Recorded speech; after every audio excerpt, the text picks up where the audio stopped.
አዲስ አበባ የኦሮሚያ አካል እንድትሆን አማራጭ ሀሳብ ቀረበ። ዝርዝር መረጃውን እናካፍላችኋለን። የኢትዮጵያ መንግስት ለመጣል ያለመ ስብሰባ በኤርትራ ድንበር እንደተደረገም እየተሰማ ይገኛል። በሌላ መረጃችን ከሰሞኑ ለ15 ቀናት በቆየ ኦፕሬሽን በአዲስ አበባ በሐረርና በሌሎች አካባቢዎች እጅግ አደገኛ ናቸው የተባሉ ሰዎች አዘዋዋሪዎች መያዛቸውን የኢትዮጵያ ፌዴራል ፖሊስ አሳውቋል።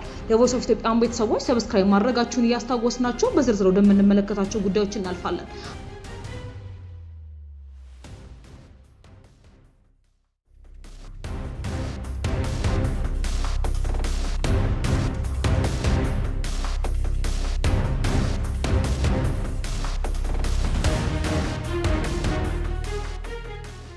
ሀገራዊ የምክክር ጉባኤ 7ኛ ቀኑን ባስቆጠረበት ሐምሌ 14 ቀን ተመካካሪዎች በተመደቡበት አጀንዳ ዙሪያ 10 ተመካካሪዎችን በሚይዘው ጥቃቅን ቡድን ደረጃ የሁለተኛ ቀን ምክክራቸውን አከናውነዋል። ይህ ምክክር ሂደት ለ3 ቀናት ያህል እንደሚቆይ ሀገራዊ የምክክር ኮሚሽን ለተመካካሪዎቹ ባቀረበው የሥራ ቡድን የምክክር ሰነድ ስልት ላይ የተመላከተ ቢሆንም ከ6 በላይ ንዑስ አጀንዳዎች ያላቸው አጀንዳዎች ላይ የተመካከሩ የሚገኙ ቡድኖች በተቀመጠው ጊዜ ሂደቱን ላያጠናቅቁ እንደሚችሉም ዋዜማ ሬዲዮ ተዘግቧል። ኮሚሽኑ ለተመካካሪዎች ባቀረበው የሀገራዊ ምክክር አጀንዳዎች ውይይት መሪ ጥያቄዎች ሰነድ መሰረት የአዲስ አበባ ህጋዊ አቋምም 4 አማራጮች ቀርበውለታል። ተመካካሪዎቹ 4ቱን አማራጮች በመገምገም የከተማዋን ህጋዊ አቋም የተመለከተ ምክረ ሀሳብ እንዲያመነጩ የሚጠበቅ ሲሆን በሰነዱ ከተዘረዘሩት አማራጮች ውጭ ለተጨማሪ አማራጭ ማቅረብ ስለመቻል አለመቻሉ ሰነዱ አያመለክትም። አዲስ አበባን ሲቲ ስቴት ወይንም ደግሞ ራስ ገዝ የፌዴራል አካል ራሷን የቻለች ክልል የኦሮሚያ አካል ማድረግ የሚሉ ደግሞ በሰነዱ የቀረቡ አማራጮች ናቸው።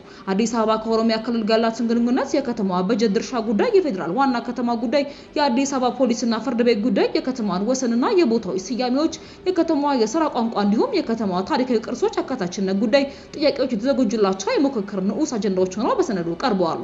አዲስ አበባ በፌዴራል መንግስት ላይ ስለሚኖራት ውክልናና የፌዴሬሽን ምክር ቤት ውክልና ግን በንዑስ አጀንዳነቱ ሳይካተቱ ቀርተዋል። በሌላ መረጃችን የኢትዮጵያ መንግስት ለመጣል ያለመ ስብሰባ በኤርትራ ድንበር ተደርጓል። የህወሓት ቡድን መሽኮርመሙን አቁሞ ዓላማውን በግልጽ መናገር ጀምሯል። የብልጽግናውን መንግስት አስወግደዋለሁ እያለ ነው። ቡድኑ ካለፈው እሁድ አንስቶ ህልውና የሚረጋገጠው በብልጽግና መቃብር ላይ ነው በሚል መሪዎች ስብሰባዎች እያደረገ ይገኛል። በእነዚህ ስብሰባዎች ላይ ከወትሮ በተለየ መልኩ የህወሓት አመራሮች ብልጽግና ከስልጣን ማስወገድ አለብን በማለት በግላጭ እየተናገሩ ነው። የጸረ ብልጽግና ስብሰባ ዛሬም ቀጥሎ አቶ አማኑኤል አሰፋ በኤርትራ ድንበር ቅርብ ርቀት ብልጽግና ስለመገልበጥ ሲመክሩ ውለዋል። ከኤርትራ ድንበር ርቀት ላይ የምትገኘው አድዋ ከተማ በተደረገው በዚህ ስብሰባ የትግራይ ህዝብ ህልውና የሚረጋገጠው በብልጽግና አገዛዝ መቃብር ነው በማለት ስም ተናግረዋል። አማኑኤል ገጥሞናል ካሉት የህልውና አደጋ ለመውጣት በአገዛዙ ምክንያት ህልውናቸው አደጋ ላይ ከወደቁ አጎራባች ህዝቦች ጋር በመተባበር ለመስራት የሚያስችል አሰራር በቡድናቸው ተቀባይነት ማግኘቱን አረጋግጠዋል። የህወሓቱ ምክትል ሊቀመንበር አማኑኤል አሰፋ ባለፈው ሳምንት መሬት ላይ ወረደ ድምጽ ምንድ የሚባል ጥምረት የለም ማለታቸው አነጋጋሪ እንደነበር ይታወሳል።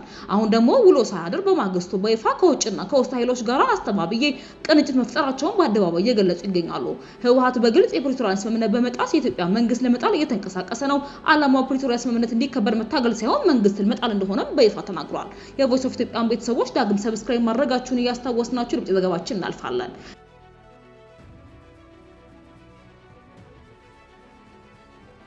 ከሰሞኑ ለ15 ቀናት በቆየ ኦፕሬሽን በአዲስ አበባ በሐረርና በሌሎች አካባቢዎች እጅግ አደገኛ ናቸው የተባሉ ሰው አዘዋዋሪዎች መያዛቸውን የኢትዮጵያ ፌዴራል ፖሊስ አሳውቋል። የኢትዮጵያ ፌዴራል ፖሊስ ከ60 በላይ ስደተኞችን ለሞትና በርካታ ሴቶችን ለመደፈር ተጠያቂነት ያላቸውን አደገኛ 17 ተጠርጣሪዎችን የሰዎች አዘዋዋሪዎችን መያዙን አስታውቋል።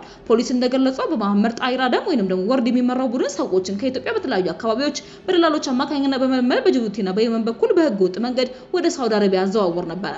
እነዚህ አደገኛ ሰዎች አዘዋዋሪዎች ከ40 ሺህ በላይ ሰዎች እንዲዘዋወሩና ከ1 ቢሊዮን ብር በላይ በህገ ወጥ መንገድ እንደሰበሰቡ ተገልጿል። ተጎጂዎቹ በየመን በኩል በመጋዘኖች ታግተው ድብደባ፣ ማሰቃየት እንዲሁም ኢሰብአዊ ድርጊቶች ሲፈጸምባቸው እንደነበርም ሲገለጽ ቤተሰቦቻቸውን ገንዘብ እንዲልኩ ለማስገደድ የስቃይ ቪዲዮዎችን ይላኩ እንደነበርም ጠቁመዋል። በምርመራውም ከ60 በላይ ሰዎች መሞታቸውንና በርካታ ሴቶች መደፈራቸው መረጋገጡንም ፖሊስ ገልጿል።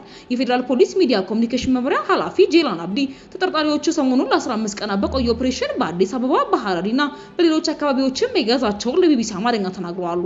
ፖሊስ ተጠርጣሪዎቹ መመራ ፋይል ለፍትህ ሚኒስቴር መተላለፉን ገልጿል። በስማቸው የነበሩ ቤቶች፣ ተሽከርካሪዎች እንዲሁም ሌሎች ንብረቶችም መታገዳቸው ታውቋል። የቮይስ ኦፍ ኢትዮጵያ ቤተሰቦች ዳግም ሰብስክራይብ ማድረጋችሁን እያስታወስናችሁ በሌላ አዲስ ነው መረጃዎች ዳግም እስክንገናኝ ድረስ በደህና ቆዩ።